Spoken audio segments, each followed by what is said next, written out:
депутаттар, бүгінгі сессияға қатысушылар, қалыптасқан дәстүр бойынша бүгінгі мынау 8-ші шақырылым 10-шы сессияны қорытындылап отырмыз. Бүгінгі күн тәртібінде көптеген әлеуметтік, экономикалық және саяси қоғамға едәуір әсер ететін көптеген шешімдер қаралып, өздеріңіздің қолдаусымен қабылданып отыр. Оған өзім атымнан және әріптестеріміздің атынан алғысымызды білдіреміз. Ортақ жұмыс.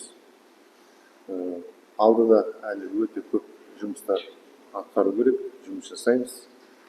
Соңғы сессия емес, жақын арада шілде айында және бір кездесіп, біз осы бюджет нақтылауға қараймыз деп тағы да қарап отырмыз. Корректировка болады, нақтылау болады. Жалпы мына жергілікті бюджетті көрсетсек, 122-де 6%-ге өсім көрсетіп отырмыз. Ол біз енді мынау департаментпен тартысып, қайта тыңдап, ортаға салып, осыны көтеру керек деп, одан басқа амал жоқ. Өйткені орталықтан түсіп жатқан тапсырмаларымыз өте көп. Республикадан белгіленген ағымдағы қаржылар болмаса, төленген қаржыларымыз айлық, тағы басқа. Одан басқа бүгінгі күнге дейін енді түсіп отыр біздің басқармаларға. Даму бюджеті енді түсіп отыр, 6 ай өтіп отыр.